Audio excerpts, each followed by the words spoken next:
वफाकी दार हुकूमत इस्लामाबाद से मैं हूँ कार बगा और आप देख रहे हैं मेरा यूट्यूब चैनल। आज के व्लॉग में एक मरतबा फिर मैं बात करूँगा एक कत्ल की, एक मासूम जान की, एक बेगुनाह शख्स की जो माफिया के हाथों कत्ल हो गया। एक ऐसे नौजवान की बात करूँगा जिसकी माँ मुबीना तौर पे बेवा है और वो अपने माँ बाप का इकलौता बच्चा था, जो माफिया के हाथों मार दिया गया। अगर आप मेरे चैनल पे नए हैं तो मेरे चैनल को सब्सक्राइब कर लें, बेल आइकन को क्लिक कर लें ताकि मेरा और आपका साथ मुस्तकबिल के लिए जुड़ा रहे। बिम्बर की तहसील बरनाला में एक नौजवान जिसका नाम सोहेल करामत है, वो मेहनत मजदूरी करता था और मेहनत मजदूरी की गर्ज से ही वो बरनाला में ही मिर्ज़ा नवाज के घर उनके डेरे पे पाइप ठीक करने गया। वहाँ पे वो गया तो उसको वहाँ पे मिर्ज़ा नवाज और उसकी असलम नामी किसी शख्स के साथ कोई दुश्मनी चल रही थी। उनका किसी बात पे तनाज़ा था, तो उन्होंने असलम को फंसाने के लिए मुबैना तौर पे सोहेल पे फायरिंग कर दी और फायरिंग में सोहेल मारा गया। सोहेल के मारे जाने के बाद उसकी लाश वहाँ से उठाई गई, वुरसा ने रोड बंद की और रोड बंद करने के बाद एफआईआर हुई, मगर ताहाल एफआईआर ही है। जो शख्स थे जिन्होंने उस मासूम की जान ली वो अभी तक गिरफ्तार नहीं हुए। सोहेल करामत नमी 24-25 साल का नौजवान जो मेहनत मजदूरी करता था, जो मिर्ज़ा नवाज के डेरे पे ना तो किसी डाके की गर्ज से गया था, ना ही किसी इल्लीगल एक्टिविटी की गर्ज से गया था और ना ही वो किसी माफिया का सरगना था।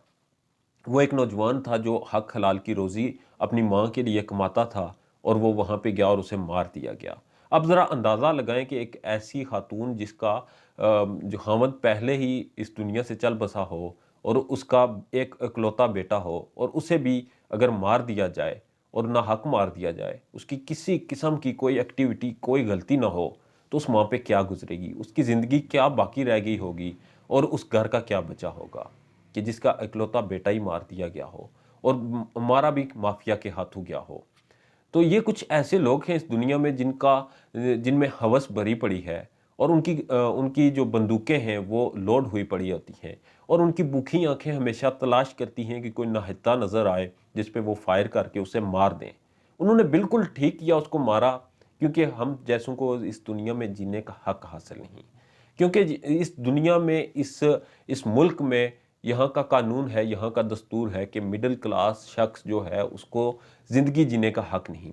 ज़िंदगी जीने का हक सिर्फ़ मिर्ज़ा नवाज़ और असलम जैसे लोगों के पास ही है, जिनकी बंदूकें हमेशा भरी रहती हैं और जिनके सर में हमेशा ताकत का और नशे का खुमार रहता है।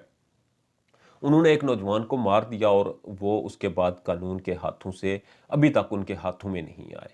वो सोहेल करामत नामी नौजवान जो था वो एक नौजवान था। जब से मैंने क्रिमिनोलॉजी को पढ़ना शुरू किया, जब से मैंने इस फील्ड को ऑब्ज़र्व करना शुरू किया, मुझे महसूस हुआ कि 25 करोड़ की आबादी वाले इस मुल्क में हज़ारों लोग हैं जो वो मारे जाते हैं और उनके कातिल जो हैं वो हमेशा दंदनाते फिरते हैं। वो हमेशा बाहर ही घूमते होते हैं क्योंकि उन्हें किसी का डर नहीं, उन्हें किसी का खौफ नहीं, उन्हें किसी ने पूछना नहीं, उन्हें किसी को जवाब दे नहीं।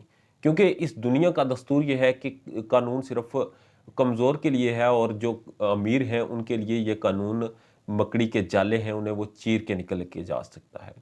मिर्ज़ा असलम और नवाज़ लोग भी उन्हीं में से थे।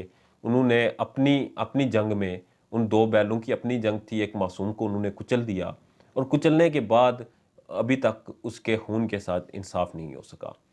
सोहेल करामत नामी नौजवान जो था उसे उसे मार तो दिया गया, मगर उसके बाद इस सोसाइटी पे क्या फ़र्क पड़ा? क्या एक दिन का एहतजाज जो था वो करामत था? क्या एक दिन के एहतजाज के बाद इस मासूम के खून को इंसाफ मिल सकेगा? क्या हमारी अदालतें, हमारे हुक्मरान, हमारी पुलिस उस मासूम के साथ इंसाफ करने में उसके तकाज़े पूरे कर सकेंगे? अगर नहीं कर सकेंगे तो मेरी इनसे एक ही गुजारिश है, ये जो हुक्मरान हैं, ये जो अरबाब इख्तियार हैं, इनसे सिर्फ इतनी इल्तमास है कि अगर आपके घर में एक बागीचा हो और उस बागीचे में खूबसूरत फूल हों, खूबसूरत पौधे लगे हों और हरियाली हो और आपको उम्मीद हो कि ये मुस्तकबिल में हरियाली मज़ीद खूबसूरत होगी और कोई जंगली जानवर आपके घर में घुस आए और उन फूलों का, उस बागीचे का, उस हरियाली का वो उसको तहस-नहस कर दे, उनको तबाह कर दे, तो आप उस जानवर के साथ क्या करेंगे? मैं ज़्यादा कुछ आपसे गुज़ारिश नहीं करता, ज़्यादा कुछ मेरी ना औकात है, ना मेरी हैसियत है कि आपसे इल्तमास कर सकूँ। मैं सिर्फ़ आप सब से इतनी गुज़ारिश करता हूँ कि अगर आप उस जो जानवर के साथ करेंगे, جس نے آپ کے گھر کی خوبصورتی کو تہس نہس کیا، وہ ان جانوروں کے ساتھ ضرور کیجئے گا، اتنا ضرور کیجئے گا تاکہ کسی اور کے گھر کا خوبصورت باغیچہ، کسی اور کے گھر کی خوبصورت پھول جو ہیں وہ آئندہ کچلے نہ جا سکیں۔ اپنا ڈھیر زیادہ خیال رکھیے گا، میرے چینل کو سبسکرائب کر لیں، بیل آئیکن کو کلک کر لیں تاکہ میرا اور آپ کا ساتھ مستقبل کے لیے جڑا رہے۔ اللہ نے کے بان۔